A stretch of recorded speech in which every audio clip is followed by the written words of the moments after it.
Okay, and welcome everybody to XLR Tier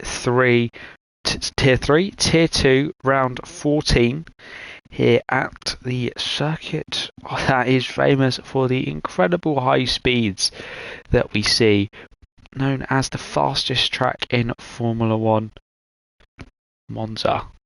Here with its 11 corners and 3.6 miles in length, it is sure to provide thrills and spills all around for the 16 drivers that will look to take on the challenge of this racing circuit tonight here in Tier 2.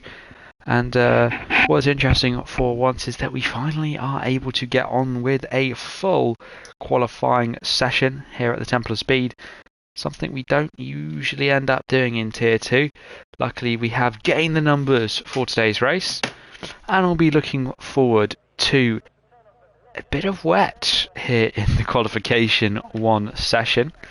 Not too sure what the weather's looking like for when we'll get down into Q2 and Q3, but the fact that it's light rain now tells me that we probably won't get too much more rain here.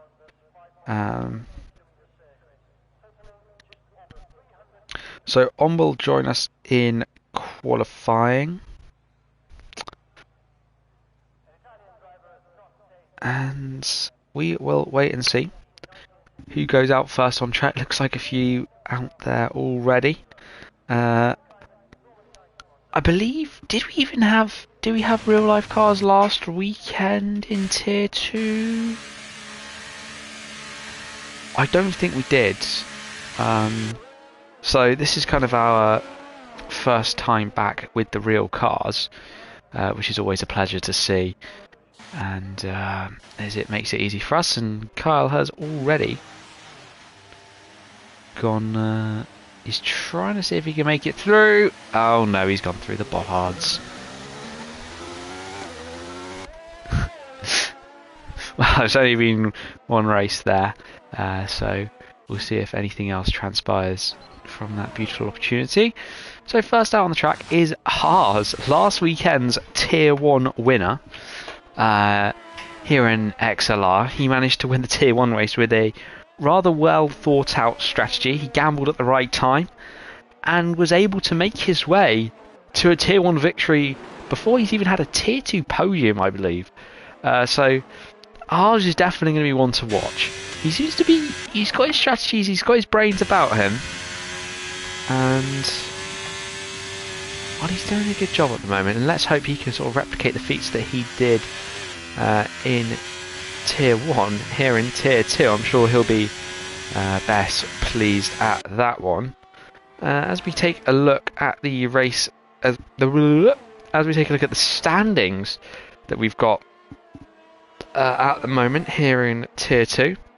Currently leading the championship is Giannuzzi. He leads on 128 points from Paro, who is Blitz. Then those two at the top. I think Giannuzzi's pretty much got the championship in hand. I mean, he's here tonight, so he'll be looking to score some great points. Aston Martin currently lead the Constructors' title with 178, and Ferrari on 128 at the moment. So I'm sure voting is quite pleased with that.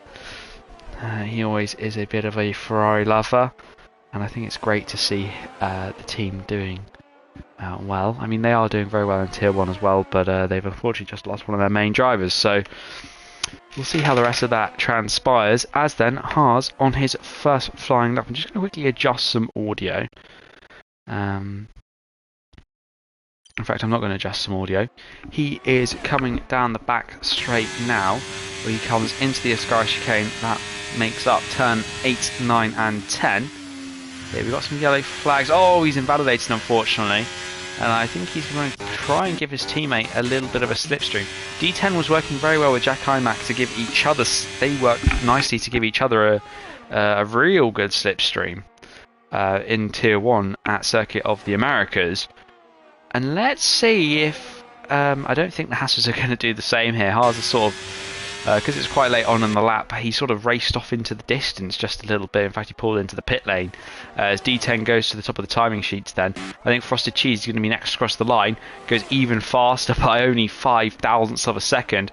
Kyle slots into P3. I think he's actually just beginning his next flying lap. I think there's a slight back off from him. Elite Shots, unfortunately, invalidating his lap. It's going to be VC Ryan on his outlap, just about to begin his flying lap. And it's going to be Perkins next to the line on the hard compound tyres, giving Giannuzzi a great slipstream, who slots up into P3. I'm not sure if Perkins has realised that it's wet. You tend to use those the intermediates in these sort of conditions. Havoc Gamer goes up to P3. A lot of drivers in the 27.4s as it stands. I think it's going to actually be a Paro next to the line. Unfortunately, he's invalidated that lap. Mr. Business MT goes up into P5 with a 27.9, 4 tenths off Giannuzzi. A couple of the AlphaTauris about to cross the line now. I think they're just starting flying laps. That is Mahaboob and Footface. They are both just beginning. Actually, I think perhaps Footface invalidated his lap, which is why he's a little bit lower in ERS compared to some of the other drivers. Next in the line, I think it's going to be Kyle, who's 3 seconds up, setting a much better lap time than he was previously. Kyle to the line, goes to the top of Q1 by just under a tenth of a second. Very, very much. Close conditions on the circuit between a lot of these drivers. They did a really good job. I think that's I think Elite Shots just put in his lap good enough for P6 then. Of course, the whole aim of our Q1 sessions is Giannuzzi goes even faster than his teammate by a substantial margin this time. 5 tenths of a second, about half a second. VC Ryan just beginning a flying lap. I think he must have backed out of that previous one. Om is just doing some Om things.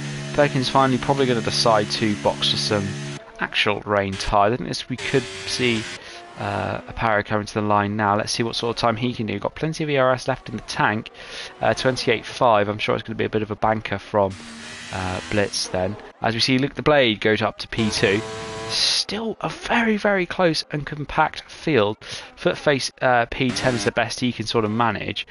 VC Ryan is just coming out of the De La Rocha chicane now and into the Lesmos. Om is in a very precarious position. I'm not sure if he's on fly. I think he actually is. He's on the purple sector at the moment. Really struggling for grip. Oh, he's almost round. A great save by Om. He did a brilliant... Oh, was there contact there? I think there was contact between Om and Elite Shots. Oh my goodness, there was a bit of contact there. Feel free. Wait, is the party actually open? Because that means... I mean, if it's just between us... hold on.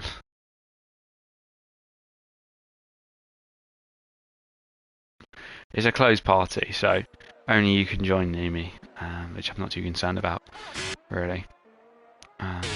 So Teek's just coming up to the Rettifilio chicane now. Haas is back out there. Now it says it's closed, so it should be closed. I think everybody is on a bit of a slowdown lap here, coming into the pit lane. D10 just burning through some fuel and some ERS, and and I believe that as long as you guys at the moment, we're only going to be losing 2 drivers here in Q1. Jammy Cash just started his outlap. Perkins actually decides to bolt on the correct tyres, and then Teeks is on the latter stages of the lap as it stands right now. Let's see if anyone else is actually on that flyer. I think Haas has put in a 28.3, but I think he's improving. He's already a tenth up. That yellow sector 1, that's Mr. Businessman T on the exit of the Rettifilio. he's had a little bit of a spin, lighting up those rear tyres. He's actually collided with the wall, knocked off a bit of his front wing, as his front left end plate seems to be missing off that Aston Martin. Teeks goes up to P5 then, a good effort from him. I think we're going to see next across the line, it could be actually Jamie Cash. I'm not sure if anyone else is on a flyer. Aparo looks to be on a bit of a flyer at the moment. Haas, I'm not really sure if he's improving or not. A lot of drivers are pulling into the pit lane in this earlier stage of qualifying. I'd assume Haas is probably going to be... He's going to the line then. So Haas on another push lap. He goes up into P11, finding a close to half a second. And it looks like Blitz is going to be coming to the line next. He's found about 0.2 of a second across this lap, although he's run out of fuel and will be into the pit lane then. So out of fuel, unfortunately for him. Jamie Cash is the only driver who is yet to set a lap time on the board. Of course, Perkins is not got a representative time, but it's still a time. As Jamie Cash goes to the top with a 26.7, a 10th clear of Giannuzzi, who currently sits there. Oh, Perkins gets very out of shape coming through the exit of the Parabolica then. That's going to really affect her time, and that's P11 for Perkins. She's got a lot more time in that one. You can sort of really tell. Haas is going to be on a bit of an in-lap here. So too is Teeks, and so too is Jamie Cash. So nobody really out there on the circuit apart from Elite Shots, who's going up for a second attempt.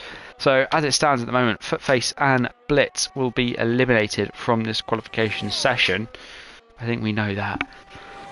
Aparo has got a bit more lap time. He's got a lot more lap time in that Ferrari car.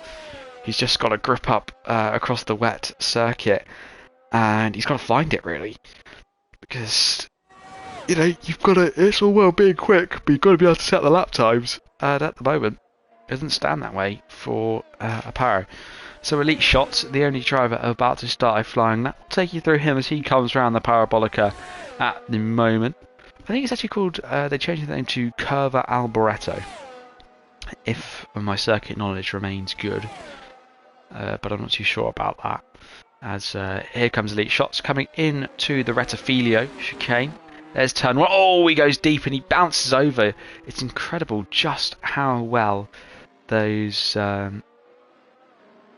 just how well the physics are for that front wing. You could see it really shaking and vibrating in an incredibly unique and brilliant fashion, a realistic fashion. That's something that you don't really tend to see a lot of the time. In a lot of these Arcadia games, you see the car sort of, all the elements vibrate and be sort of... Ooh, Om's crash was due to desync. That is an on moment, I think. Yeah, it's not really usual that you see the elements of these cars kind of, you know, behave like you'd expect them to in real life, and I think that's an incredible aspect of these more modern F1 games. And I think as we switch from a new engine probably for next year's game, where we can actually, where it's going to be for next gen, like how a lot of the newer racing games are doing, it is going to be so much better, a much better experience for a lot of the players, and that's one thing that I'm certainly very excited for. Hopefully when we just get to pure next gen and PC, that's sort of when we're going to see the biggest improvements in the game. I sort of thought this game was sort of a bit of a filler and introduction into what we're going to see through the next couple of years from Codemasters, when they get more powerful engines and things like that. It's going to really help the game. Sort of, you know, the sort of good of this game is held back by the bad and the issues and the bugs, and I think the fact that we are still, you're developing a massive game, trying to put all these fantastic physical features in, great graphics, to keep up with a lot of the other racing games, but on an old engine, whilst they're running newer and better, more optimised engines, it's pretty much set up for failure, and I think that's rather a disappointing factor, and one that I hope that is rectified in the near future, because these games are brilliant. Fantastic, and I hope to see them continue to improve, because, you know, as Formula 1 fans and racing fans, this is what we come here to watch. And if unfortunately we cannot you know, watch, and people don't want to do it because it's in a bad state, you know, it's pretty terrible and a real sellout for the game. But here comes Kyle then. He is looking to improve his lap time massively. Kyle to the line. Doesn't improve whatsoever. Unfortunately, he was a few tenths up, but then lost his time. It's going to be Elite Shots is going to be coming. Well, actually, he might be going for another lap here. So Giannuzzi and Jamie Cash aren't going to be going out again with just under 3 minutes, or just over 3 minutes to go. So it's going to be a no lap for Elite Shots. He's going to start again. Aparo now makes his way up into P5. That's a good lap from him. That should probably see him through. VC Ryan just begins a flying lap. Perkins unfortunately invalidates her lap and is going to be in and pretty much straight out as quickly as she can, as it'll be critical for her. In P11, probably not going to be at risk, but we'll see. The track didn't seem to be ramping up that much with Kyle's effort that saw him stay in P6. Foot face doesn't improve either. So perhaps this could be a bit of a sign that the track isn't perhaps improving as much as we thought it might. D10 just about to begin a flying lap then. Mr. Businessman T, who currently sits there in P15 now, is improved. He managed to get a nice improvement going up into P6. So I think Carl's going to come round and start his lap again, as otherwise he wants to make sure he's properly safe in this qualification session then.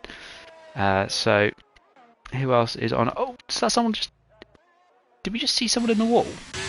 To be honest, I'm not really entirely sure. Haas just beginning a final flying lap now, or what will probably be his final flying lap attempt in the session. Elite Shots has actually found half a second throughout this lap. It's probably going to move him ahead of Kyle, perhaps, maybe even ahead of Mr. Businessman T. Indeed it does. He's very close to the back of Aparo as well, P6. So perhaps I spoke a little too soon, and that track is ramping up nicely. VC Ryan goes ahead of his teammate at the moment. Next across the line is going to be... Well, Aparo's going to pull into the pit lane now, so his qualifying is then comes to an end. Let's see if he hopefully makes it through. Footface, it was just sort of a bit of a warm-up lap, making sure his tyres were up to the correct temperature. Haas is currently approaching the run to the Oscari chicane. His teammate, D10, still not used any of his ERS, so he's backed out of yet another lap. D10 will actually begin his final flying lap now. Mr. Businessman T's qualifying is over then and unable to improve. P8, he probably should be safe with that sort of lap time. Teeks finds finds a little bit more time. He lost about a tenth through the final corners, and he goes up to a 27.0, and that puts him to P5. He should be safe in this qualifying session. Haas, he's got a lot of time to find. Indeed he does. Goes up to P6, pushing a lot of these drivers down. Kyle pitted, and he could be under he could actually be under some real pressure here, despite showing some incredible early pace, especially with the likes of Mahaboob and Perkins on out. Although Perkins has invalidated, I think she'll get to the line in time. He's on soft, so Om's out of qualifying. He's not going to improve. Footface 2 seconds down. He's not. Ooh, he's going to be tight coming to the line. It's going to be very tight for him to get to the line. Perkins, is she going to get to the line in time? Yes, she will. Footface isn't going to make it to the line, so Footface is going to be out of qualifying along with It's going to... So, well, that's Q1 over. I mean, Perkins is out there on the softs and shows why you shouldn't be, as she takes a spin. Is improving? I'm going to put out a bold suggestion and say he is not. Yeah, as you can see, he's close to 8 tenths down. He took a gamble, and he's round on the entry to the Della Roger chicane. Good save, another good save bomb. He's definitely currently P1 for the greatest saves of the evening. But unfortunately, that's not what gets you through into Q2. Haas goes to the top of the timing sheets then. He's showing some promising pace. Luke the Blade, the track I think it's drying out, but it's not dry enough for the softs. And here we go then. Luke the Blade. Where can he put his car? Is he going to displace Haas? 8 tenths up, I'm assuming he probably is going to. Luke the Blade to the line. P1! Wow, puts in a really good lap. So the thing is, if the likes of Perkins and Om were on the intermediate tyres, they would be through. They would definitely be through, especially with the track ramp up we've just seen with Luke the Blade and Haas. You know, they would have been through into Q2. But unfortunately, they took a gamble. Well, Perkins certainly is through, but Om took the gamble, and that was the wrong gamble, and that's led him to be out here, which is, I'm sure he's going to be a little disappointed at that.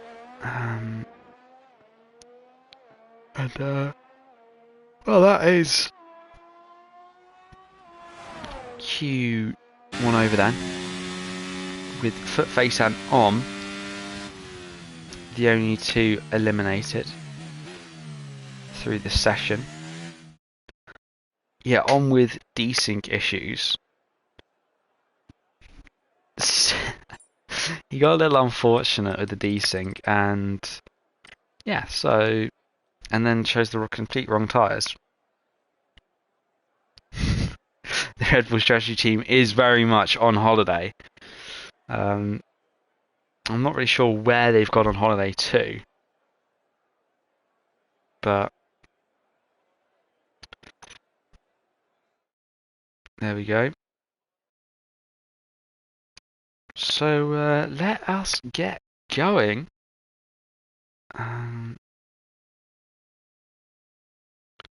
Here in Q2, let's see which of the 5 drivers will be eliminated and what 10 make it through into Q3. A trip to Maranello. Well, they certainly learned off the Ferrari's strategy team in producing such an incredibly bad strategy call. Ferrari are just Ferrari. I think that's the only real way to put it.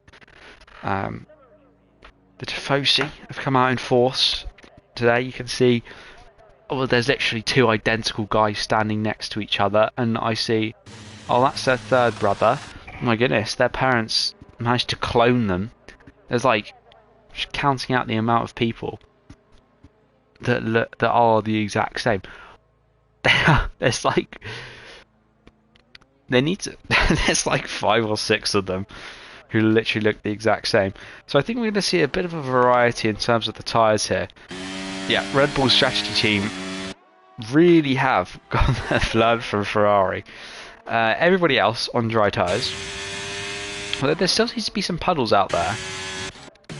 And I would probably wait, to be completely honest, before I came out, and just wait to see what the best tyres are. I mean, you've got sort of 15 minutes or 14 minutes, you know, before you could go 12 minutes without even going out on the track and still get through. So you might as well analyse and see where everyone stands, where the best tyres are, and go from there, because it might be the fact that the intermediates are still quick right now, but you just know that as the race goes on, as the session goes on, probably in the next 5-10 minutes, those softs are going to be much better.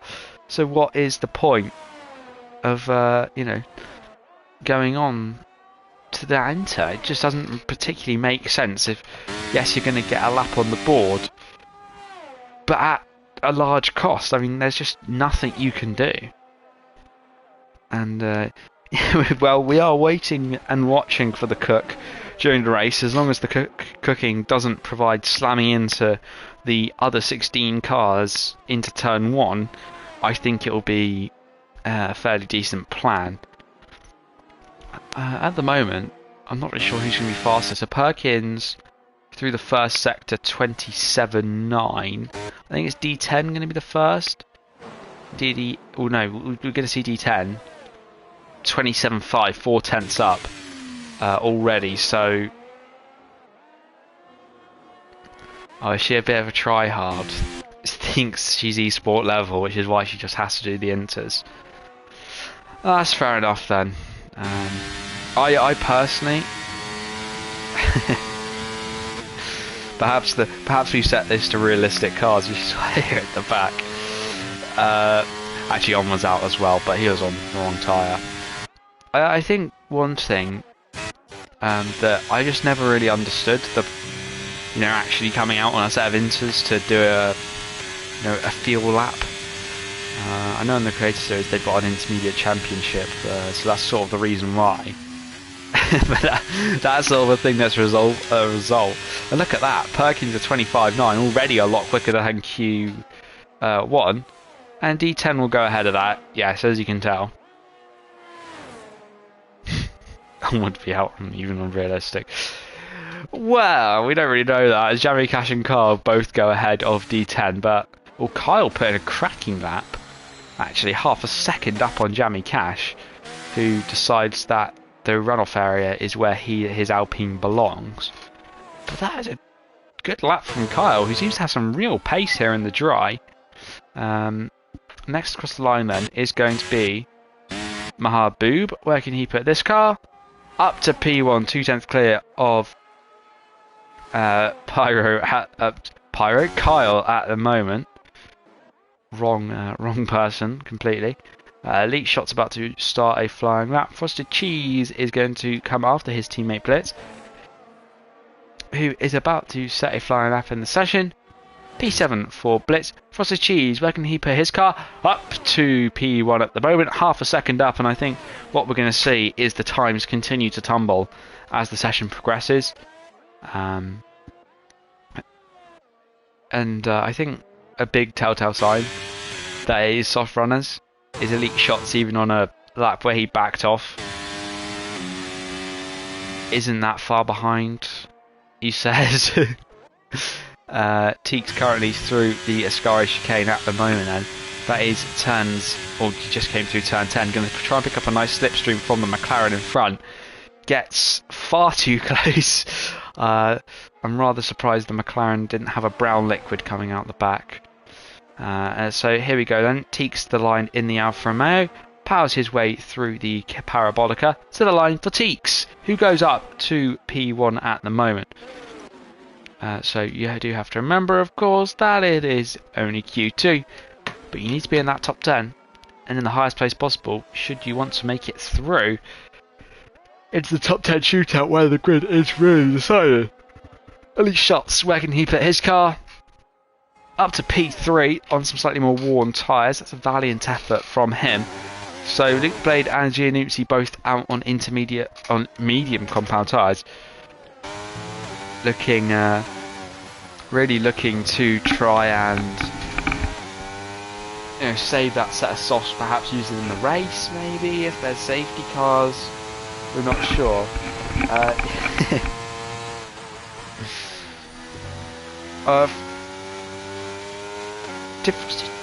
Teeks is retired in P10. Oh no, he's actually retired on track. He's crashed out in the second Lesmo. Oh dear, so that's Teeks out, pretty much. As long as you set a lap now, Teeks will be pushed in. Luke the Blade sets the fastest lap of the qualification session so far on his medium tyres. D10 goes to 22.7 on his worn softs. Giannuzzi 22.9 on the medium compound of tyres. Well, I say that. Perkins hasn't quite yet set that. So these guys. So now Teeks is put into P10. He should be eliminated in the qualification session, but we'll wait to see when they do that. I think someone else just jumped up position. I'm not too sure. Blitz still on a flying lap at the moment. VC Ryan's going to be next across the line, and he's just coming through the Parabolica at the moment. He's he's still got plenty of ERS remaining. Coming to the line is VC Ryan, who goes up to P1 then ahead of Luke Blade. Blitz is going to be next across the line, who moves up into P7. Haas is going to be following him. He's blinking and low on fuel. Haas in the Haas car now comes to the line, and P3 for Haas. Yes, it is very much sort of the best result of AlphaTauri this season. They have generally had a pretty atrocious season. It's rather a miracle that Sonoda has scored points, and then Lawson's sort of just hopped in and decided points are for him, which is actually quite nice to see. It's a shame. It's a real shame Lawson's not going to get a drive for next year, but he's probably, to stay at AlphaTauri after not getting a drive after this, he's had to have been promised something for 2025. Really, there's just no way about it, you know. Otherwise, he's going to have got snapped up by another team instantly. Kyle's now actually on a massive improvement lap. I think this is where we're gonna see the track really ramp up, and it's gonna be sort of, everyone's gonna have to be out there, because we saw Kyle jump up by a significant margin at the start, and now he's down there in P12. So, we've got to make sure that you get through, and I'm sure as the track ramps up, Teeks' time is going to slightly fall down from the pace in P10. Kyle goes to the top of the sheets now with the 21.5. So pretty much everyone just needs to beat Teeks' time, but as it stands currently, not that many drivers are. So I think we're probably going to see 3 runs from a lot of these cars here in Q2, just to make sure their track is at its best. Yeah, Teeks is bugged because he crashed out, so I think he's going to stay in P10. Oh! Jammy Cash, desperate for a slipstream. If I do say so, that was rather jammy. And that puts Jammy Cash there onto provisional P1 for Q2. I keep wanting to say provisional pole position, but it's very much not pole position.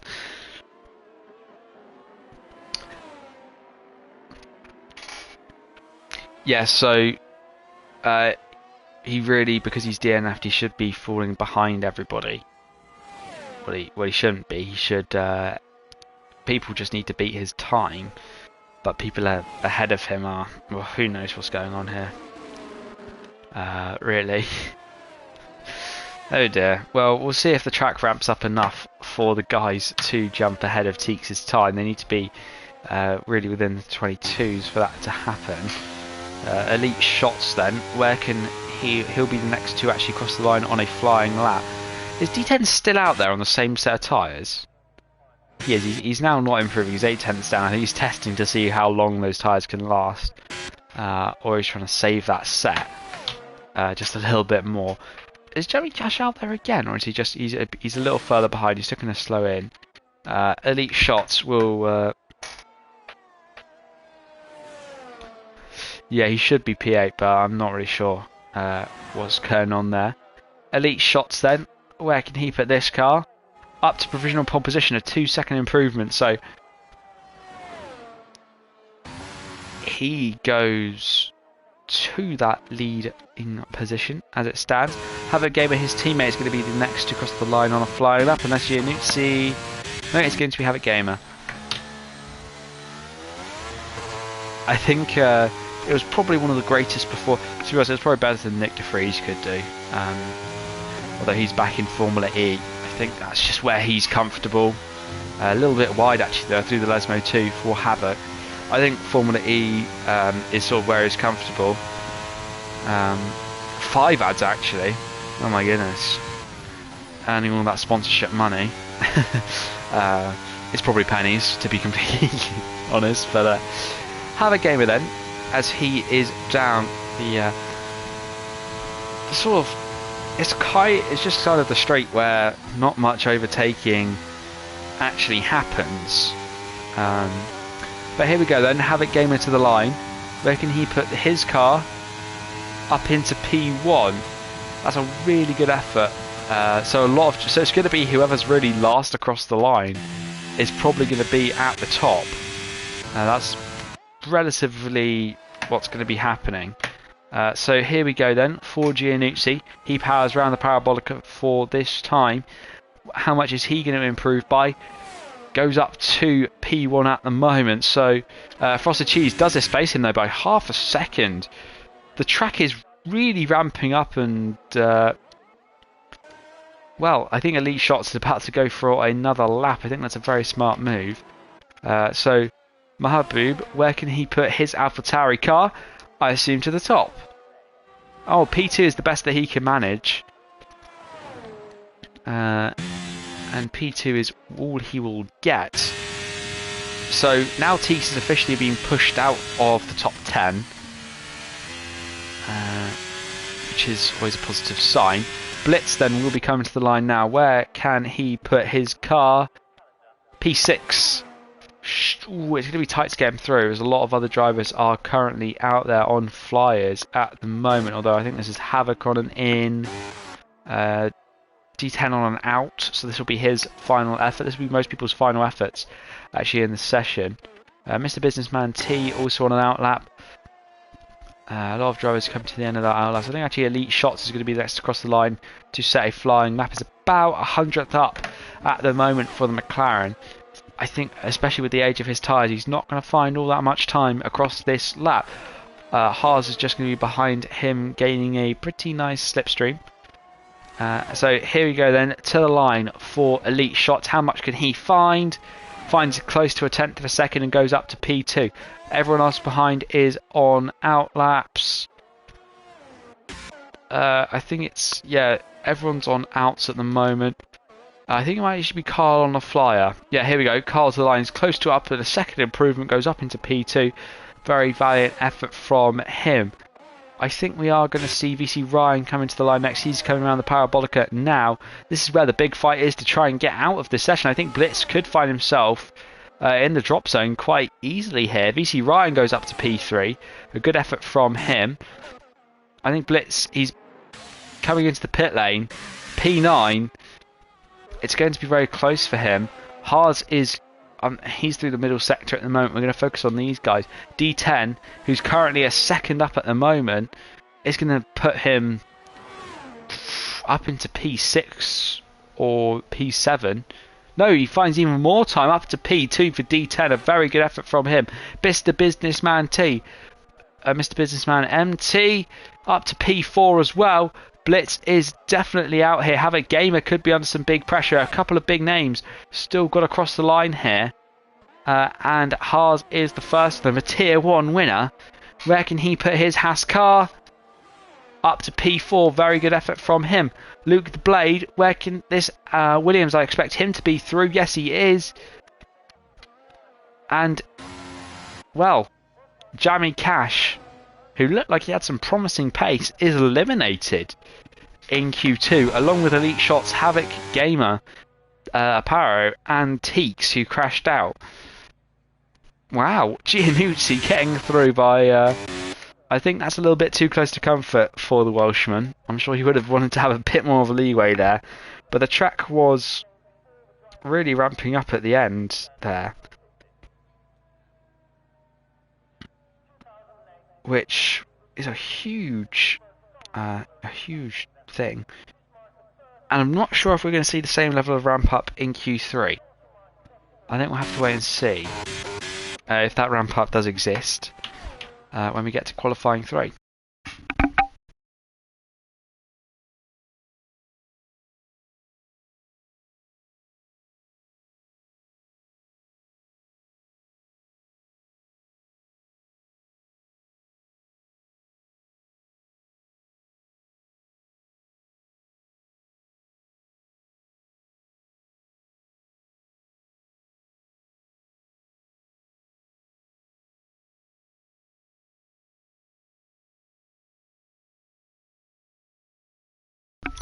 Okay, so Frosted Cheese topped that session from D10 and Kyle. Haas followed them, followed by Mr. Business MT, VC Ryan, Mahaboob, Luke the Blade, Perkins, and Giannuzzi all getting through into Q3. Unfortunately, we lost Jammy Cash, Elite Shots, Blitz, and Havoc Gamer, Blitz, and Teeks from the qualifying session, and now start P11 to P15 respectively then, as we make our way into the session that really matters here. And that is qualifying 3. let us wait and see who will take that provisional pole, who will take that pole position. I'm going to go bold and say D10 on pole.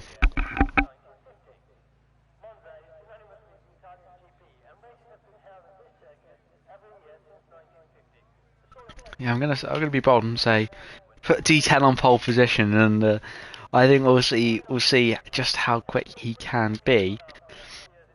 If not, I'd expect really the usual suspects: Giannucci, the Blade. I'm not really sure who else. Perhaps even Kyle. He looked very fast. And of course, don't rule out Haas, who was there in P4 during Q2. He looks like he's got great pace, and of course he's going to be in high spirits after his win not all that long ago on Sunday in Tier 1. And Mahaboob is the first out on the circuit at the moment, then in the AlphaTauri.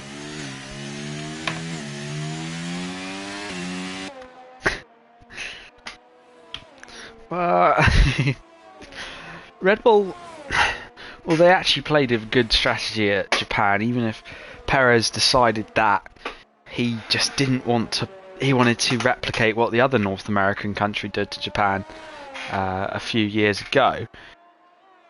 He sort of wanted to do that, but he just well, he did that, got a penalty, then had so much damage he had to retire the car, and then as he retired, got a penalty after he had retired, so they sent him back out onto the track to serve that penalty so it wouldn't become a grid penalty for the next race, which I'm actually not sure where the next race is. Is it Qatar? I think it's Qatar. That's going to be a brilliant qualifying to watch. The race, not so much. I don't think Qatar's not great for the racing aspect. We saw that in 21, but the qualifying was incredible to watch around there. So, but let's keep our eyes focused on the qualifying right now with Mahaboob, who starts his first lap in Q3. Sorry. Oh my goodness, I'm getting my final first, Q1, Q2, Q3 all mixed up here. Yeah, it was a rather enjoyable qualifying session, and of course Lewis Hamilton taking pole position. I think it was by like 0.4 of a second, and then he just completely romped the victory in the race. You know, him and Max were just on a completely different level that year. Yeah, indeed, it was a hashtag blessed weekend in a not so blessed country. Let's put it that way. Human rights tend to go to the left in that country. It seems to be human lefts rather than human rights. But then Mahaboob currently through the second sector at the moment, coming into the Ascari chicane. Looks like he's going to be picking up a little slipstream from one of the Haas. I think that could be Haas. Oh, did one of the Haas overtake him on track? They did. Haas is actually going to be next across the line to set the pace for the rest of the field. He managed to get past during the... I was too busy reading chats during the outlaps, but then Haas to the line, a 20.3. Mahaboob displaces him there by 0.4 of a second. And a great lap from him. D10, 20.4. There goes Kyle to provisional pole position by just 0.02 of a second. Perkins P5 is what she can manage. Luke the Blade just about to begin his flying lap. So too is Frosted Cheese, Mr. Business. P6 is what he can manage. VC Ryan, his teammate, just about to begin a flying lap now. Then behind him, we've got Giannucci, who is going to be the next driver to cross the line.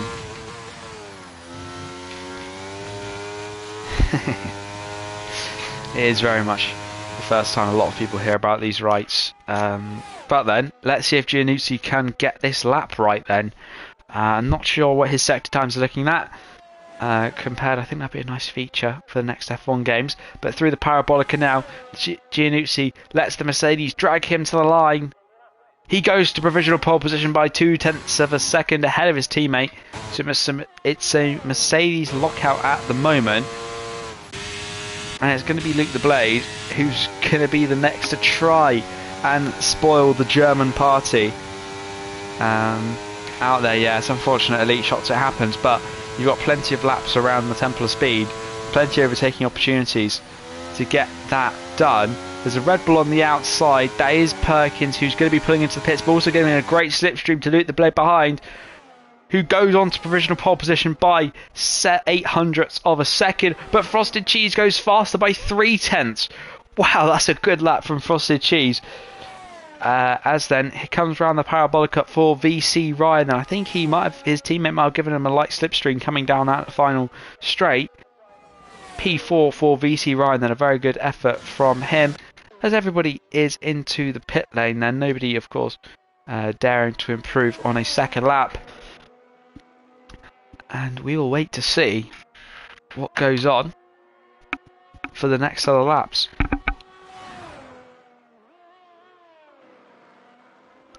So, well, human rights should be in the next game. Well, I think if they started including politics in the Formula 1 game, I think I can imagine what some people would do. I'm sure they'd make some rather interesting political remarks. I was like, am I reading stuff right? Have a game is saying, well, we saw he left the session, but he had to leave. I'm wondering if he's going to be our first DNF of today, before we've even started DNS, actually. As D10's out on the track for their final flying lap attempts.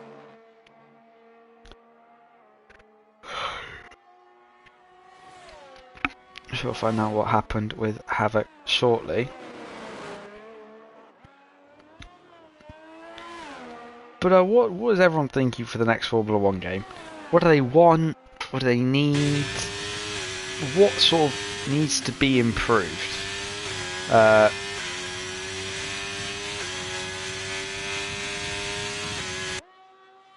Less bugs. I think that's going to come with the newer engine I think they're planning to put in, so I'm not particularly concerned about that as the major change. Of course, that's kind of exactly what we need, is a less buggy game. And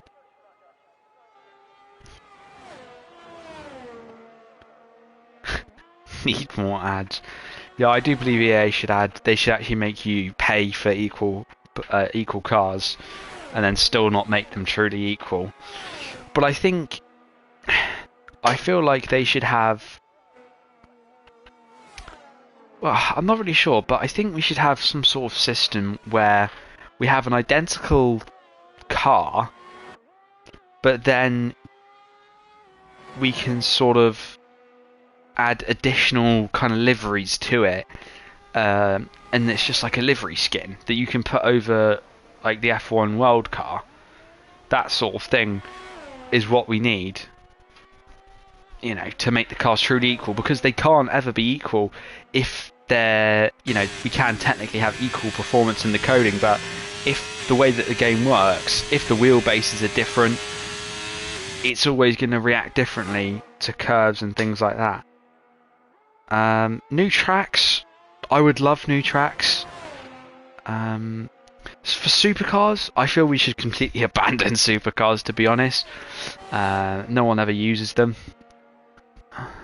because if I really wanted to drive a Mercedes GT car, I would just go to Assetto Corsa. But then, aside from this conversation, to the line then for D10, who pulls into the pit lane. Peculiar. Kyle, who is going to, this could be his last flying lap. P2 is the best he can manage, still can't displace Frosted Cheese.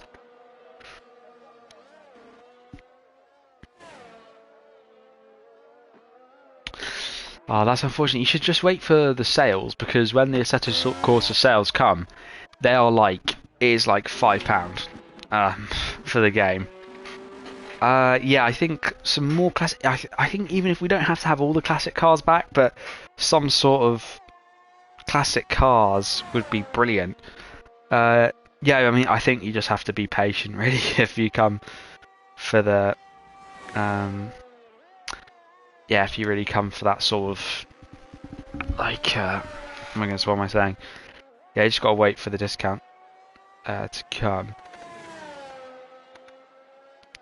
Alternative layouts back. That'd be good. Realistic damage. Yeah, I think that's one thing we really need and want. Ultimate Edition. Yeah, definitely buy the Ultimate Edition. You just get all the cars and tracks. It's just so much better. Yeah, I think I'd like to see that. I'd also like to see better spectator menus. Because obviously they run on F1 Esports as well, so it'd be nice to, you know, for smaller leagues and things like that, to have this. Traction revival, yeah, we could see things like that, but, you know, I think they should prioritise making sure the game engine's better and better physics, better core gameplay before, you know, we start doing fun stuff.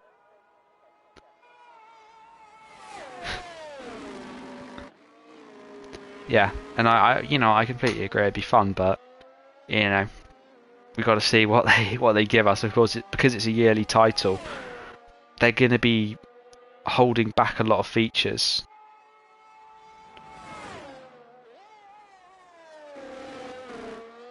Ooh, Thumb looking good for Creator Series. Okay then, so the final flying laps in the session. Then Frosted Cheese retires, thinking he's actually done enough. In the qualification session. Oh no!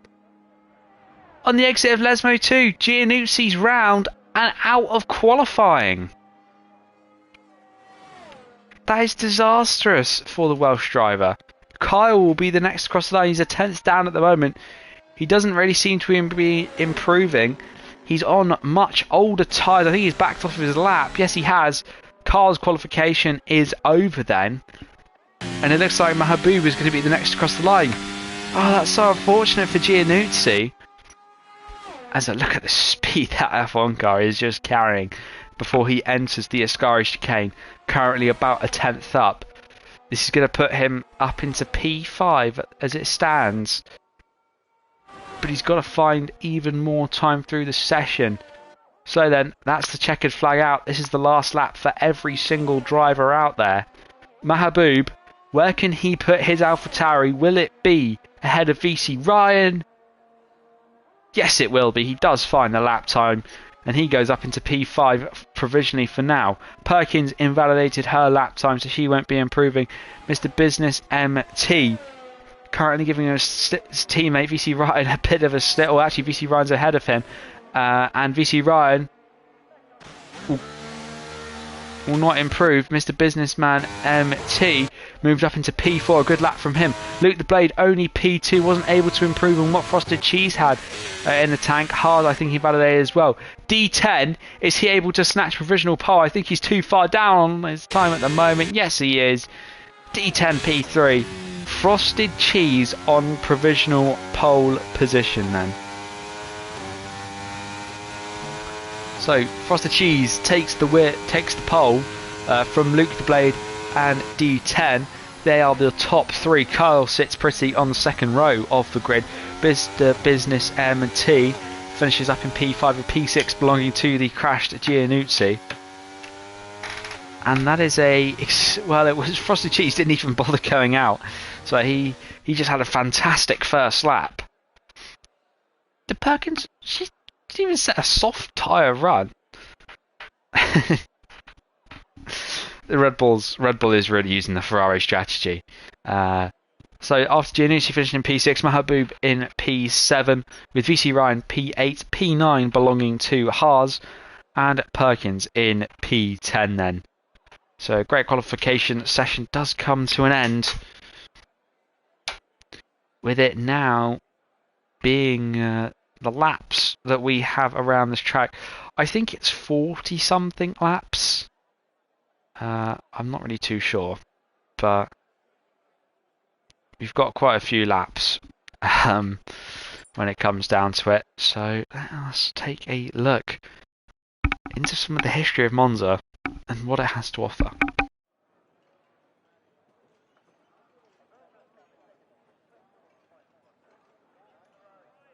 So we've got a few minutes here before the race starts to go through. Monza Autodromo Nazionale di Monza is an incredibly historic track. Here it's the world's third purpose-built racing circuit. And obviously the first one was Brooklands, located in Surrey. That was built, I think it was 1919. That circuit was built, and it was an oval. And you can actually go visit the track today.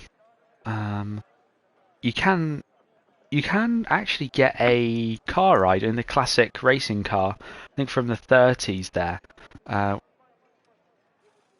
When I visited Brooklands last, you kind of, I think we're gonna have a lobby restart.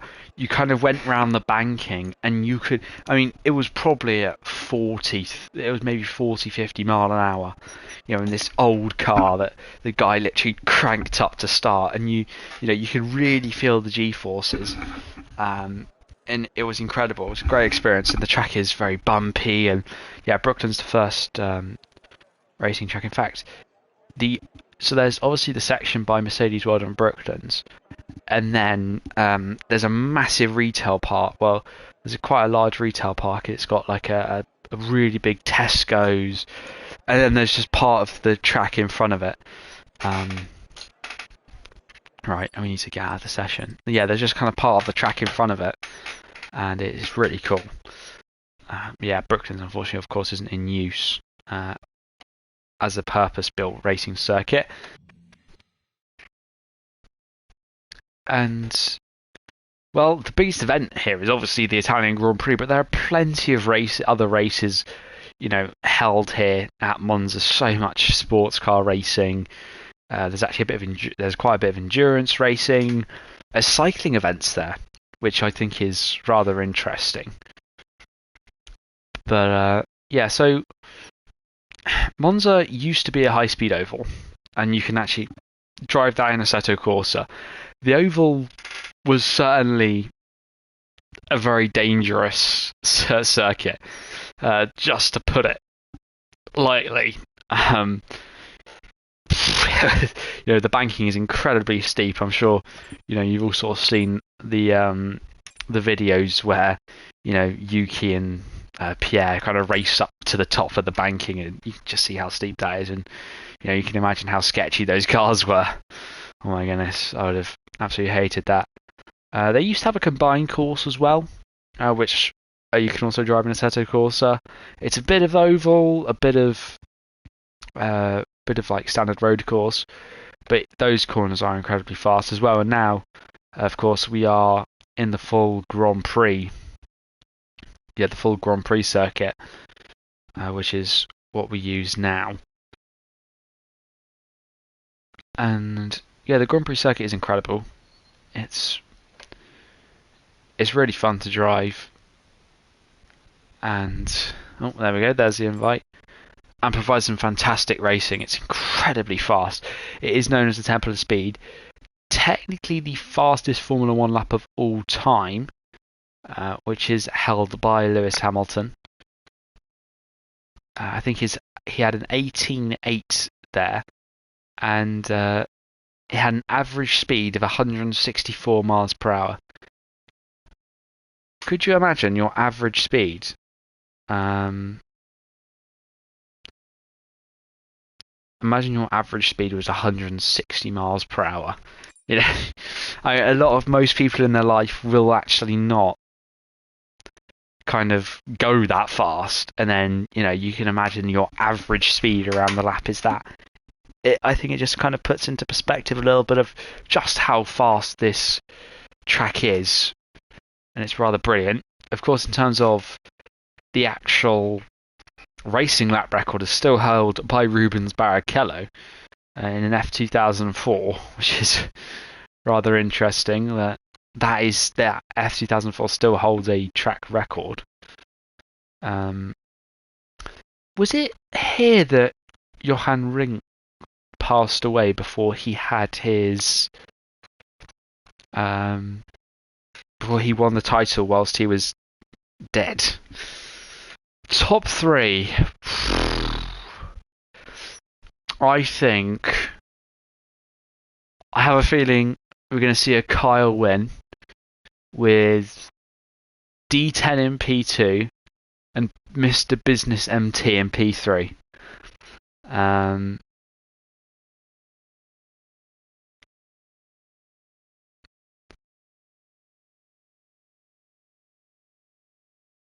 I think that's where I'm going to go with. Yeah, that's who I'm going to pick. Right answer. Yes! Right, I'm just trying to find out. Yeah, no, it's honestly, it's an incredibly, yeah, it's just an incredible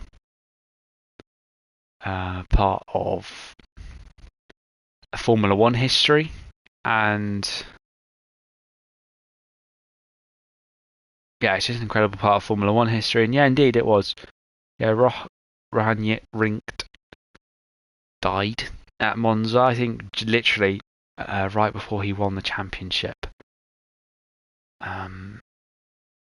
So he sort of passed away, unfortunately, and then won the title whilst beyond the grave. So he did a good job, but yeah, Monza's a great track and one to really look out for. And I'm going to now take a short break before we get going again. Just before we get going. Alright.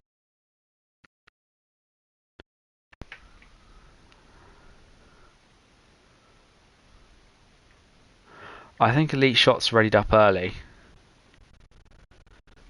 So, well, that's brilliant.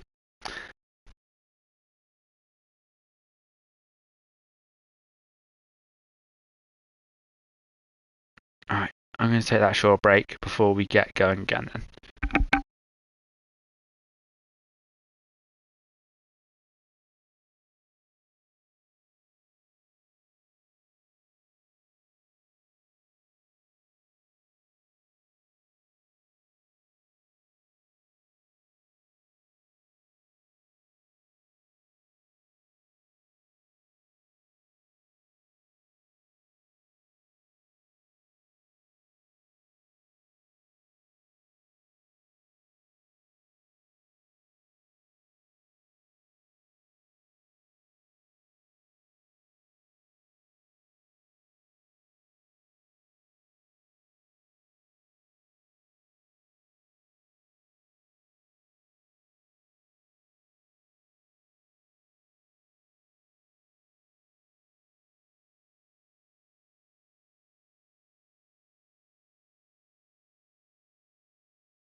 Oh my gosh, I was talking but I was muted.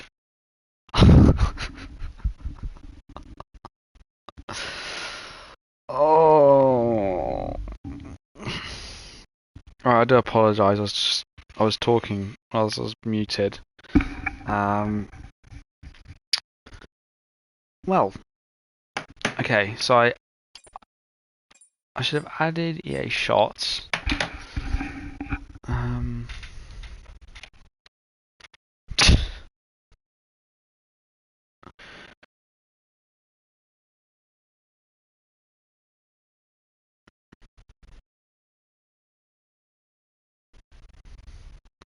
Right. Oh my goodness.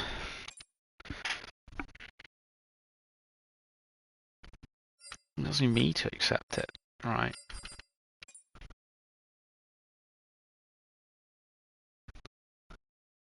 He's accepted it, so we are like going through how to add someone in F1. Oh my goodness. It's going to be a bit of time, and do enjoy the ads while this is going on. All 5 of them. Oh my goodness, there are 7 people sat in here. If you're sat here and you're just watching me, I don't know, do whatever. Yeah, I think, whoa, what an interesting topic to talk about.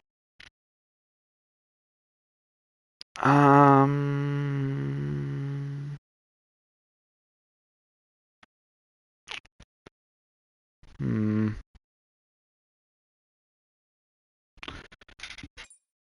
Oh, kind of, yeah. So,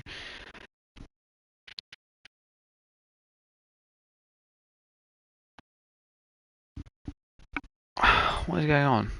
I can't add him. I added him, but he's not. Oh. He added me on PlayStation.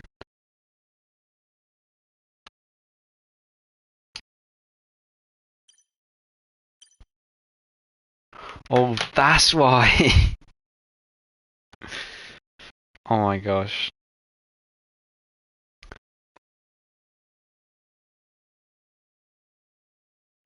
Predictions for the top 10. I reckon 10 drivers are going to finish. Didn't have time to make hot chocolate. That is most unfortunate. No, there was no time to make hot chocolate. There is time for me to continue to waffle on, so... Well... The F1 game this year is in a bit of a state. Let's be honest. We already talked about... Wait, actually no. As we've already talked about the state of the game and what we want. Let's talk about the F1 season as a whole.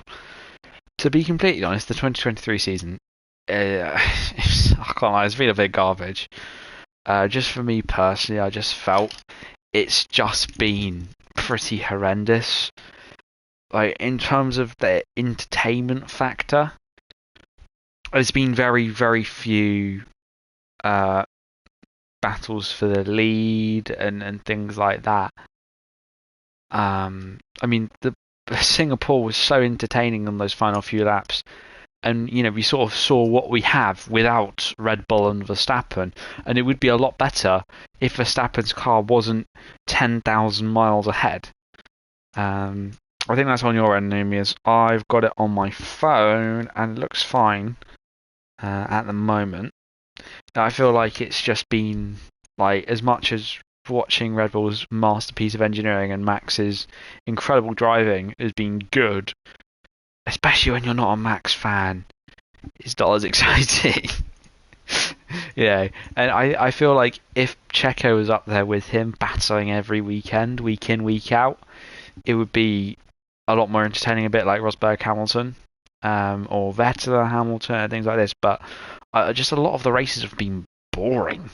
Let's just put it that way. Not really. There's been maybe one or two fights, but we haven't had fights at the top, at the sharp end, at the bottom. We haven't had fights all round. Which we've seen in the past. 2021 spoiled us with an incredible championship fight. 22 was a bit more entertaining in terms of the racing. We had some really good races, but I know we haven't got anywhere close to finishing the season. But there's still just this season's been just disappointing, especially as a Mercedes fan. Oh, you can imagine the disappointment I've been having. It's been pretty stinky, and Ferrari's been nowhere. There's been flashes of everyone. Aston Martin have degraded, and it's just a bit. Everyone's kind of away from each other and not really in their own. They're in their own little bubbles, and there hasn't been much of the real raw action. And a lot of other series, IndyCar, GT World Challenge. I mean, most other racing series have been far more entertaining than Formula One this year, which is really disappointing, to be completely honest. When the Premier Motorsport, the one that I end up actually paying the most, the one that you end up paying the most money for, isn't the most entertaining, and the one that I click on YouTube and just watch for free, is and that one's more entertaining. It's a little disappointing. And okay, well, we've got no formation laps. There's 5 red lights. And it's lights out, and away we go then for the Italian Grand Prix. I think a few drivers have forgotten his formation lap. I think Mahaboob is one of them then. I think he might still be making that hot chocolate as they make their run down into turn 1. Luke the Blade looks like he's got the far better entry coming in. There's a Aston Martin going round. That's Mr. Businessman. He's gone round, and Alfa Romeo has also gone round. That's Teeks as well. Mahaboob wasn't, and now he's been disqualified. He must have not been. He must have been aware and not realised we were getting underway then. So, well, that's one driver down. He'll be able to drink his hot chocolate in peace now. 15 left in the race, and we've had a few drivers find their way further back in a couple of spins early on in this race. Teeks and Mr. Business MT being those drivers. Nobody was really dive bombing into turn 1, which was an excellent sight to see. No unnecessary, unsightly, ungodly moves. And there's Footface, unfortunately being displaced by Teeks. Of course, Teeks on the softs is going to be much faster. But here we go, possible change for the lead here. Frosted Cheese, who managed to get back ahead of Luke the Blade, could be passed again. Luke the Blade pulls to the inside, coming into the Parabolica. Frosted Cheese lets him go, but compromises his entry slightly and sort of allows D10 to really close in on the back of him. And look at D10's run. He could have a great run here. As here we go, Frosted Cheese and Luke the Blade battling again. Luke holding position, and there's D10 pulling to the inside, almost contact. Frosted Cheese blocking, and then D10's found a Williams in that way. Down the inside, Frosted Cheese, there's contact, there's rubbing of wheels. D10 tries to cut down the inside, but there isn't quite enough space for him to cut through and use the acceleration and the power and the grip he's got in that Haas at the moment. But the soft compound tyres on Luke the Blade's car seem to not be working as well as you would have expected them to at this stage of the race. The mediums are doing a pretty good job at keeping up, but we'll see how that progresses across the next few laps. I think we've only got 4 drivers on the medium tyres. That's Luke the Blade, Haas and Teeks. Teeks and Om all on the soft compound tyres. Everybody else picking the mediums at the start of the session then. As these two are still fighting out here on lap 2, I feel like this is going to be a long, drawn-out fight between the pair of them here. As if we look further back, it looks like Perkins has got ahead of VC Ryan then. She's up into P8 in that Red Bull as it stands. Haas is really close to the back of Giannuzzi, who is fallen away a little bit from Jamie, Cash and the rest of that leading pack. Jamie's made up a lot of positions. He was out in Q2 if I was right. I think he was, as Giannuzzi and Haas still batted away. Haas right in the slipstream, almost thinks about a move down the inside as they all sort of file single file, and there's the inside at turn 1 through the Rettifilia. There goes Haas on Giannuzzi, as now DRS is enabled and the Welshman is pushed back into his teammate slightly. And yeah, look at that, 7 places gained for Jamie Cash He's had a great start to this race early on, up there in P4. And there's still plenty of battling to go along with Luke the Blade and Frosted Cheese. Though Luke almost looked like he's cut the corner coming in to turn for the entry to the Della Roggia. Still one of the great corner names. I think Italy have some of the most fantastic corner names around. There are some brilliant ones at Imola. And then there's some great ones here. You know, the Lesmos, Della Roggia, Rettifilio, Curva Grande, Ascari, Parabolica. Absolutely brilliant names of corners here. And Frosted Cheese he's not quite been on the attack as much as we've seen in the opening couple of laps this time around, although he's still in that great position to get on the inside and perhaps attack coming down into turn one. Of course, now as we start to see the DRS being activated, overtake enabled for a couple of the drivers, then burning through whatever ERS they've got left, trying to make sure that they can last the whole race distance with this level of energy.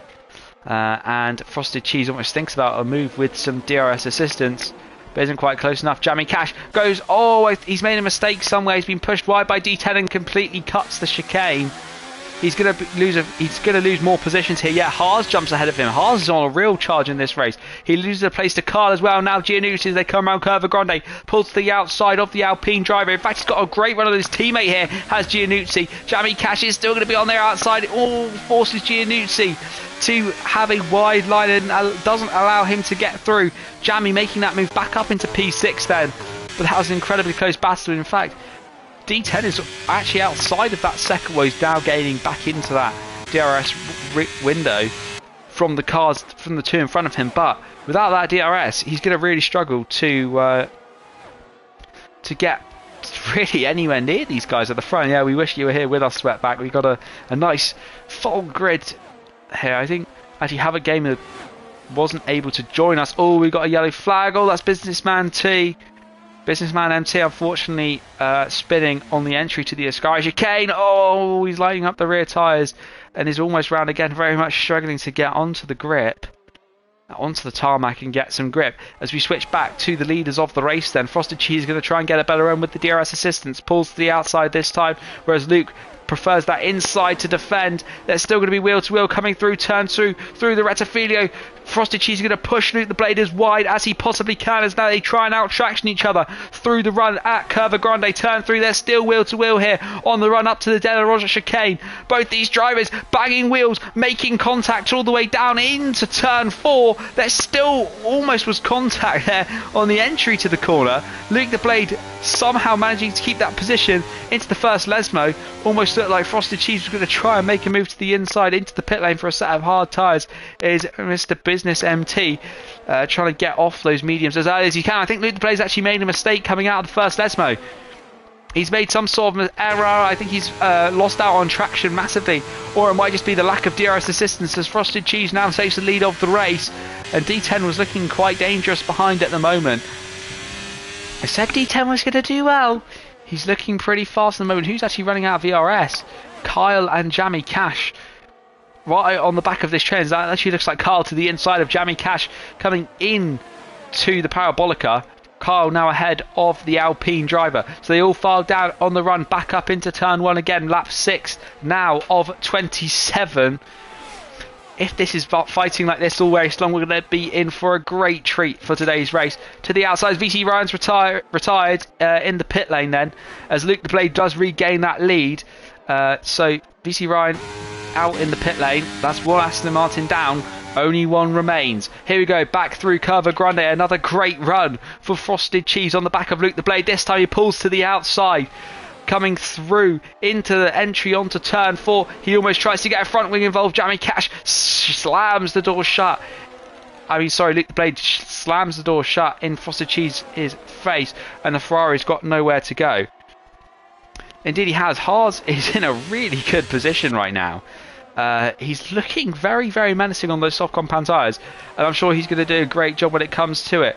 Not sure what's going up on that back there, but something's happening between arm and foot face. We'll get the look at the chaos that's coming in to the Ascari chicane. Then cars everywhere, drivers everywhere, desperately scrambling for what little space they can find on the circuit. There's an end plate going flying there. I'm not sure who's that from. That is from. I'm not sure what end plate that was, but someone's end plate was going flying as they're still trying to find moves and space around the circuit. And look at all the cars as they file their way round the parabolica onto the main pit straight. D10's now ahead of Luke the Blade, and with some DRS assistance, they're going to try and gain on Frosted Cheese. There's almost 4 of them trying to get as they go 3 wide. Coming into turn 1, there's a bit of contact. D10, he's sent, almost spinning. Oh, he's almost round. D10 doing a great job of keeping this one round the outside up to P3. And this is really allowed Frosted Cheese to kind of escape the pack, as there's all manner of chaos happening behind, with Haas, Teeks, Jammy Cash coming through the Curva Grande as they go now. Kyle sort of ran away with it a little bit now, as he's got Giannuzzi is leading this massive charge 3 wide coming in to the Della Rosa chicane. Oh no! Jammy Cash is turned round. It's a bit of a half spin, and so too is Teeks, caught up in that incident, but Jammy Cash falling down to P9. Yeah, apparently it was Kyle's end plate. We checked his wing. It didn't look like there was any physical damage onto it, as there was all manner of chaos as D10 now makes a move on Luke the Blade. Perhaps those soft compound tyres are falling off ever so slightly in this race. I'm still trying to figure out, although Lucas looks like he's got a great exit, a great run and a great exit coming through the Ascari chicane. There was just so much wheel banging and contact. It literally looked like a GT race. It's not Kyle's end plate, and it's not Giannuzzi's end plate. Someone's end plate was flying as Perkins picks up a 3-second penalty for track limits. I'm still not entirely sure whose end plate it was. I think that's Footface, unfortunately, round down there in P12. Yeah, wow, this has been some great racing in these very early laps. But Frosted Cheese has managed to get away with it. And now Luke the Blade is still under some huge pressure from D10 behind. D10 now pulls to the outside, coming around Curva Grande turn 3. That outside now becomes the inside for the Della Rosa chicane. And D10 making his way up into P2 in the Haas at the moment, with Luke the Blade trailing behind in P3. Luke is going to slightly fall back. Somehow Carl's back up into P4 despite being P7 at points. During that battle. I think also Haas is struggling a little bit on those softs as well. But wow, just a lot was going on there. That's certainly a moment for some clips. Just chaos, chaos, chaos, which is what we love to see. And D10's actually managed to close back into Frosted Cheese, who I think was having a bit of a management phase, allowing to regain some of the ERS that he perhaps lost during this huge gargantuan duel for position all around the circuit. And still Luke the Blade is still right on the back of D10. Kyle also under some big pressure from Giannuzzi. Haas in a very similar position with elite shots on the medium compound tyres just behind him. And I think we're seeing a slight trend of those soft tyre runners slowly beginning to fall back. DRS active for both D10 and Luke the Blade then, but Luke the Blade's running a lot lower wings. D10 pulls to the inside to slightly defend, although he goes for the inside almost on the move. There's a bit more contact between him and Frosted Cheese. D10's rear end loose and screaming in pain as he puts the power down. Right foot to the floor to the max with D10, but somehow he manages to keep that position. Giannuzzi's also managed to get ahead of his teammate Kyle then. Carl's on a lot less ERS. In fact, he's got no ERS left. He's going to have to be on a bit of a management phase to really sort of regain whatever ERS he can. Elite Shots has also got past Haas then. As I do hate to say this, but I'm going to have to take a toilet break. I'm not sure. I think Blitz just had a spin, but yeah, I'm going to take a quick toilet break and I'll be back in like 10 seconds.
I did leave my mic on, but it's fine. The toilet's far away from my room.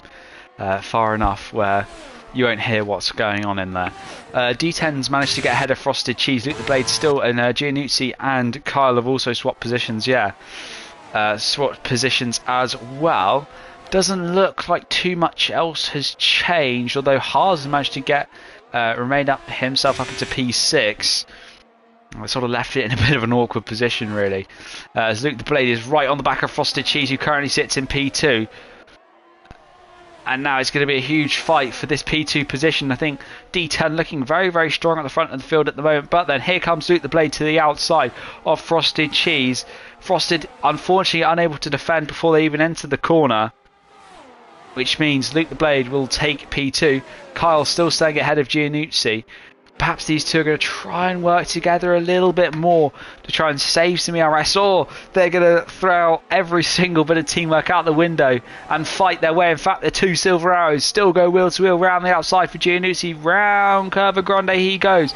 The outside then will become the inside coming into that Della Rosa chicane with Giannuzzi ahead of his teammate once again. And with Giannuzzi having a lot more ERS to play with and deploy, it's going to be very interesting to see how it happens across the race. Mahaboob, I think, is disconnected. Oh no, he retired. Oh no, he got disqualified.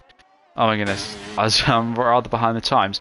On into the pits, then getting off his soft compound tyres. I do believe Perkins still has the fastest lap. Yeah, she does still have that fastest lap then. And then in terms of penalties, only Jamie Cash and Perkins currently have penalties at the moment. And everyone's tyres pretty much on the same age with Mr. Business MT, 6-lap-old hards, and some softs, some fresher softs for Perkins behind.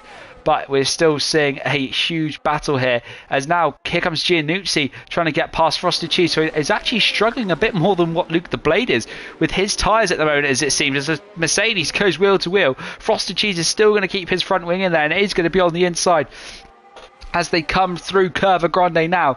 The Ferrari trying to defend at its home track. The Mercedes attacking the best that he can. And Giannuzzi is up into the podium places, although he runs almost... he almost runs into the back, of Luke the Blade and has to go through the runoff area, which means he falters a couple of positions. Luke the Blade now currently picks up a 3-second penalty, the first in that leading pack. And D10's still looking pretty comfortable out there. Everyone's relatively low on the ERS apart from Giannuzzi. Well, Aparo's figured out the overtake button is allowed to be pressed finally. Teeks now picks up a 3-second penalty for exceeding track limits. Everyone else, Mr. Business MT still on pretty high ERS, so too is Om, but he is just boxed. So when's the time to pit for the other soft tyre runners, as Om and Hards are both in for mediums, and Luke the Blade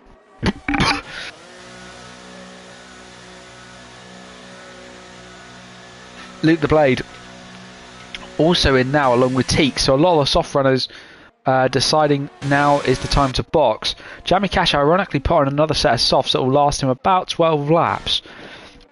So we'll see how long the medium to hard runners go. But soft to medium is not going to quite be... Well, I'm not sure how long these mediums will last, but...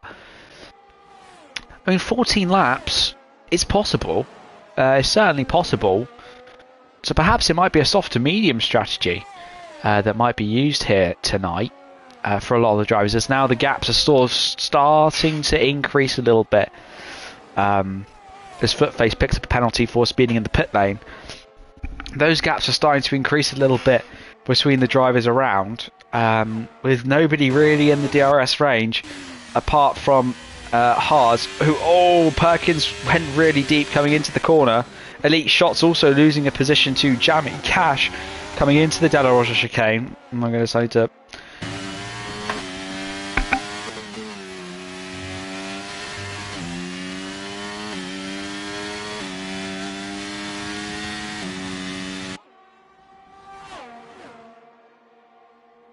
Okay, apologies for that. My throat decided to die. But yeah, the sort of the leaders fight is sort of dispersed a little bit now. It's for these lower end points positions with Perkins under some big pressure from Teeks on his fresh medium compound tyres. The Alfa Romeo driver doing a great job at pressuring the Red Bull and trying to make himself a position in the race. Of course, both drivers with penalties as now some DRS is activated. Perkins has got none, but Teeks has got it all. He activates his DRS. He's going to get the overspeed compared to the Red Bull driver and is already ahead before they come into the corner. But Perkins slams on the brakes a little later, gets it down the inside, but unfortunately isn't quite able to get the exit speed. Is further back. Elite Shots and Jamie Cash still battling away. And Elite Shots bumps over the runoff area and picks up a 3-second penalty as a result. I mean, he must have picked up another warning and then a penalty because of that. Perkins almost still trying to stay with the Alfa Romeo in front, but I think those fresher tyres are going to allow him to sort of run away with it a little bit. As we look slightly further back, Jamie Cash and Elite Shot still remaining in position. Elite has got a little bit more ERS to play with compared to Jamie, which I'm sure is going to be a big part in deciding who is going to take the position. So, nobody actually else really within DRS. Here we go, Frosted Cheese, first of the medium runners to box. So there's going to be 14 laps left. No, sorry, not 14, 12 laps left. I'm a set of hards of Frosted Cheese. That's the wrong choice. Hard is not the right choice. With only 12 laps left, he's going to have been on the mediums for longer than he's been on the hards.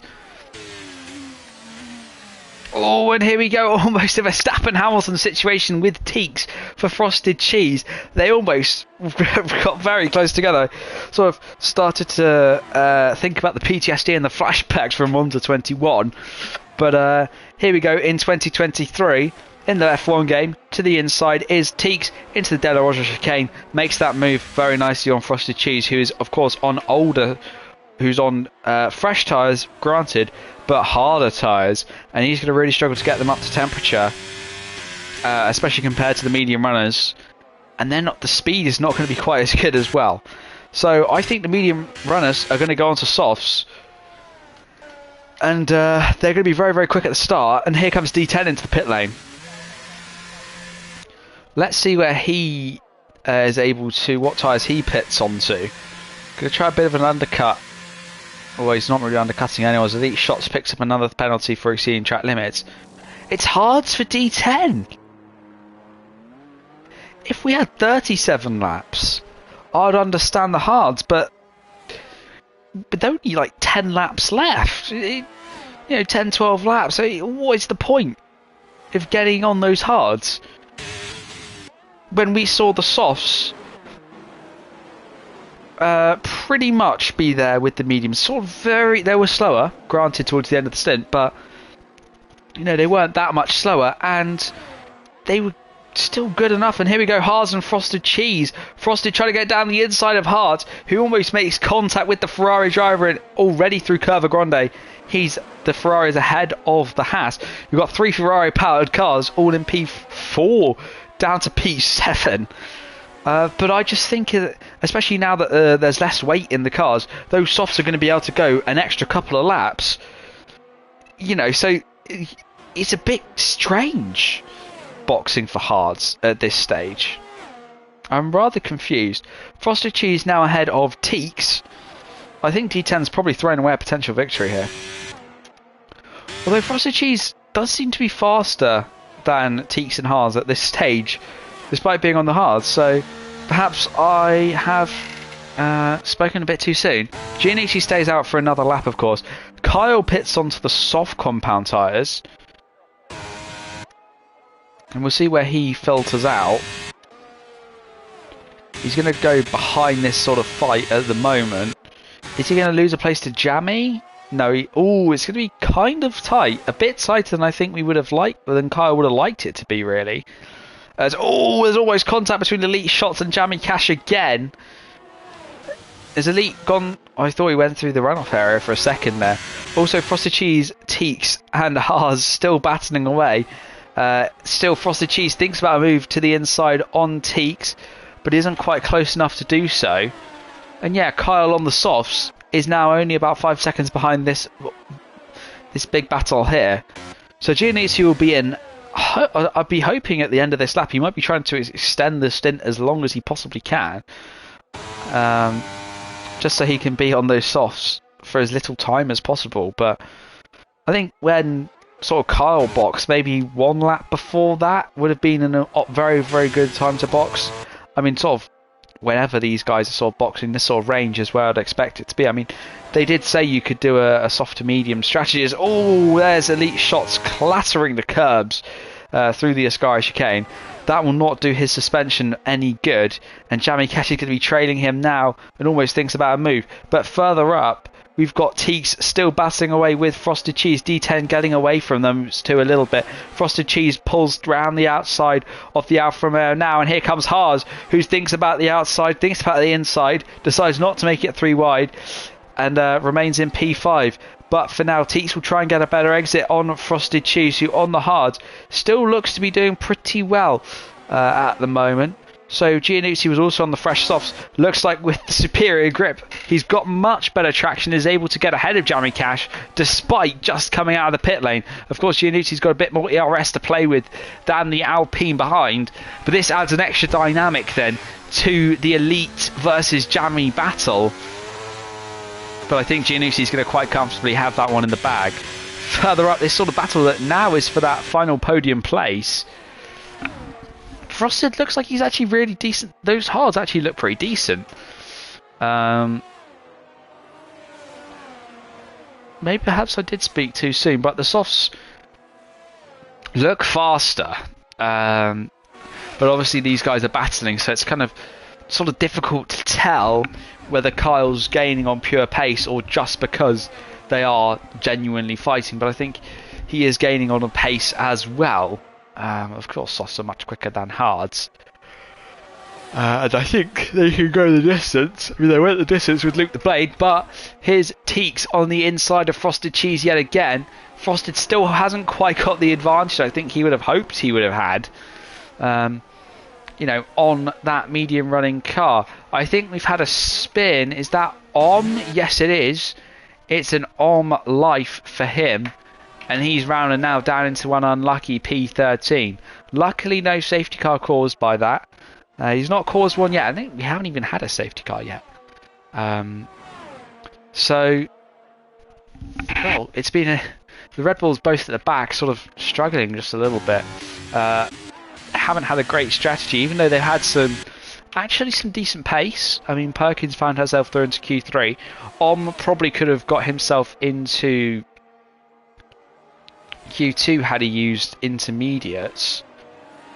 So, well, it's been a disappointing race after a qualifying that held some promise. It's been sort of strategy related rather than, of course, Om's little spin.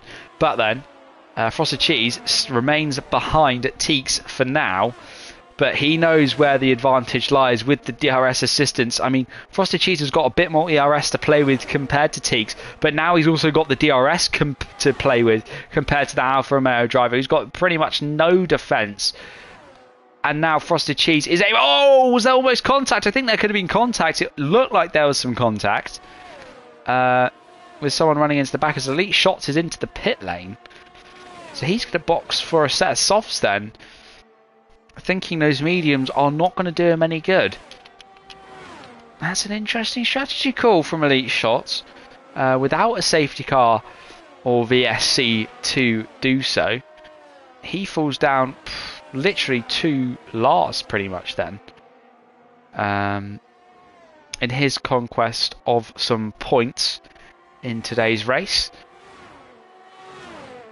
And oh, look at that, Mr. Business MT.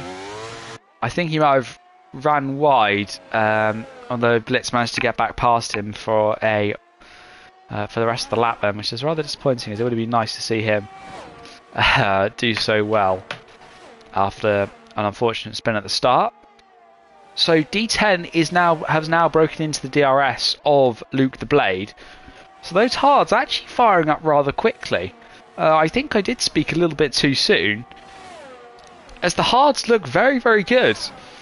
And, you know, I don't think Kyle's really gained all that much. He's only really gained about 1.3 seconds, well, about 2.3 seconds in the last few laps, and I don't think he's going to gain the rest of the time that he needs compared to these guys. We'll see if Giannuzzi can say anything about that, but Luke the Blade has now got D10 right on his rear. D10 for the lead of the race, pulls to the inside, coming through the De La Rosa chicane, and the Haas driver takes the lead. Luke the Blade tries to see if he can have any defence in response, but he doesn't quite have anything. Of course, Luke the Blade has got about double the ERS of D10. I mean, he's about 30% compared to about 15%, so I'm sure Luke will play it smart where he can. He's almost already ahead coming into the Ascari chicane again. Luke just needs to save his ERS and pick his opportunities wisely. He does also have a 3-second time penalty, which is going to see D10 quite comfortably win this. Perhaps another reason why he didn't fight too hard. Of course, it's usually a smart move to not fight too much when you've got a penalty, as it just sort of annoys the other driver, really. But then with some DRS assistance, can Luke with the Blade switch this around? D10 pulls to the inside to defend, forces Luke as wide as he can for the entry. There's contact between the pair of them, and oh, it looks like Luke the Blade has forced D10 as wide as possible. Frosted Cheese, there's a bit of contact as Luke the Blade is practically being pushed. As look at Frosted Cheese, I think on the outside he's wheel to wheel with D10, who files a Williams in front of him. He somehow finds the space to switch and get up ahead of Frosted, but now to the inside through the De La Rosa chicane. Two won't go into one, they bounce all over the curbs. Frosted just can't find the space. Now they got Teeks right on the back of them, desperate to try and find some positions. And still, Luke the Blade somehow leads, and the order remains the same, despite the huge amount of contact and chaos that we had. Although Frosted Cheese looks like he's got ahead of D10, who is relatively unable to respond, although he's going to try and get down the inside again coming into the Ascari chicane. He was unable to, though, although Frosted Cheese now heads into P2 and leads the charge on Luke the Blade. Haas now starting to join this fight as well. And yeah, Kyle's not really gained much time in the last couple of laps. I think he's got to be struggling with some tyres, perhaps some ERS. Not quite as much, but I'm sure as these guys continue to battle hard as they have been as in the final few laps, it's almost reminding me of the first couple of laps here we saw, as now Frosted Cheese pulls around the outside of Luke the Blade and gets that move done before they enter turn 1 at the Rettifilio chicane. But oh, it looks like Frosted Cheese really licing up those rear tyres, desperate to get the power down. Teeks is under some big pressure from Haas behind. Haas is really pressurising that Alfa Romeo in the Haas, trying to make his way through into a position gain. Yeah, I think the softs just really aren't working for a lot of drivers. I mean, Blitz has actually fallen back behind Mr. Business MT, who has got 18 lap old hards on. I think they're actually switching positions though, sort of with a bit of DRS here and there. I'm sure Blitz isn't really using much of his ERS either. He's not really a fan of using that. I'm just going to quickly jump to Carl to see what's going on with his. Yeah, he's got pretty much no ERS left, which I'm assuming is why he's got relatively low pace compared to the other guys in front and behind him. I think it's pretty much just Giannuzzi who's got that sort of pace at the moment, as Business MT picks up a 3-second time penalty for exceeding track limits then. This is really going to actually, the track limits is going to affect Teeks and Luke's placements the most, especially considering how close everybody is on the track. But Luke the Blade to the inside of Frosted Cheese gets that one done. D10's under some pressure from Teeks behind then. D10 desperately defending, and defends well, defending his place on track and his place on the podium at the moment. Although Teeks with that penalty is going to be desperate to try and get ahead and at least fend off one more challenger overall in case that penalty gets removed or something like that. But the Haas still desperate in the background to try and defend. I mean, the other Haas of Haas the Alfa Romeo is in a bit of a Haas sandwich here. He's got a Haas in front, a Haas behind. There's sort of a Haas everywhere, really. And Kyle's going to be closing in soon. Giannuzzi probably will do that more likely than Kyle will. As he's got a bit more ERS to play with and can play a bit of a catch-up game. But I think it's going to be too late, I think, for Giannuzzi to even make a move. Unless there's a couple of incidents. And obviously with the time penalties, actually, he could, but he's really got to pick up the pace at this stage of the race, especially considering that everyone's... Oh no, there's a bit of a wide moment for Teeks on the exit of the Parabolica. Haas is already blinking on his ERS light. He's really very much low on energy, as we got another change for the race lead here between Frosted Cheese and Luke the Blade. Although Luke looks like he's braked. Oh, D10's really outbraked himself. He's forced Luke wide, and he's picked up another 3-second penalty for corner cutting there. Oh, that's unfortunate for Luke. That one will probably be looked at. D10 looked like he sent it a little bit too deep coming into the corner. And now Teeks is right on the back of him, as well as Hards on the back of D10. Teeks looking to try and find a way down the inside of Luke the Blade coming into the Delo Roger. Yes, he does. D10 battling away with Haas, but can't find one, as they're going to go wheel to wheel, actually coming into the second Lesmo. And looks like Haas has found his way past Luke the Blade, who has unfortunately dropped a load of positions, dropping a little bit like a stone. Haas almost allows him to sneak back up the inside coming into the second Lesmo. But Luke has now faltered in the race after being pushed off the track by D10. D10 now also getting ahead of Teeks as well. And the Haas now currently sits in P2, but he's a long way back from Frosted Cheese because of that incident that occurred.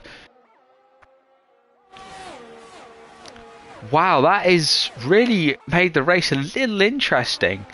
Well, I say a little interesting, it was already incredibly interesting, but D10 now kind of has taken himself out of contention for the lead with braking just a little bit too deep.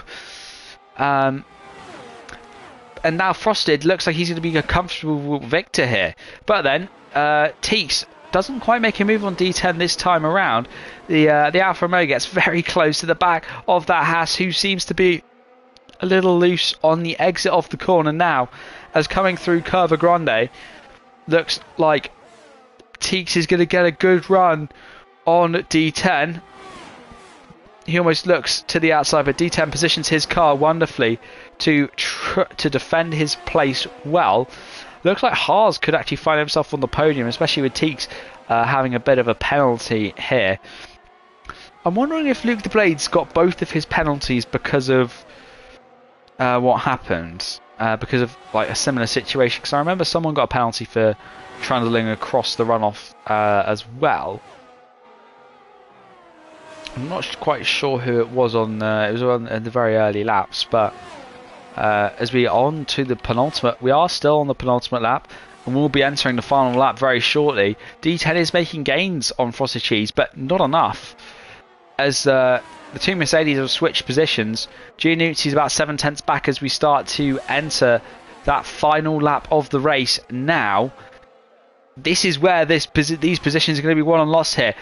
To the outside goes Teeks with the DRS assistance. He makes that one work. Luke the Blade trying to think about a move on Haas, although unfortunately cannot do so. Although D10's now picked up a penalty for corner cutting. So Haas could find himself up here in P2. Which would be an incredible achievement for him, I think. Although I think also Businessman T and Blitz switching positions yet again on the final lap of the race. But not too much other movement here across the field. Giannuzzi's right on the back, but I think it's as I said, he was just a little too far back, boxed too late to really make any reasonable difference in this part of the race. And I think coming into this last DRS zone, D10 and Teeks, both with 3-second penalties, D10's not going to quite be close enough to do so. There's not going to be an intense battle for the race win like we've seen in previous years here in XLR.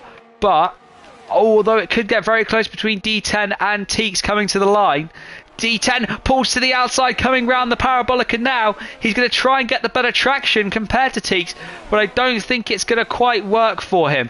Frosted Cheese comes to the line to win the Italian Grand Prix. Teeks and D10 cross the line next, but Haas takes a podium along with Giannuzzi. And that was an incredibly exciting race that just had everything, some incredibly close battles. But Frosted Cheese makes it a win. Haas, 2 podiums in a row, racing on Sunday with a win, a P2 in Saturday. Giannuzzi finishes in P3 to help his title. Teeks in P4 with D10 finishing P5, Carl in P6, Luke the Blade unfortunately in P7, but I'm sure he's probably going to get a couple of his penalties perhaps removed. Blitz in P8, P9 for Mr. Business MT. Perkins finishes in P10 with Jammy Cash P11, Om in P12, and Footface just about to round out the field now. I think he's on low fuel mode, which is why he's dropped back a bit more time. So wow, an incredibly exciting end to the race and an incredible win for Frosted Cheese. I'm sure he's going to be most pleased with that one. So, wow, thank you everybody so much for watching today's stream.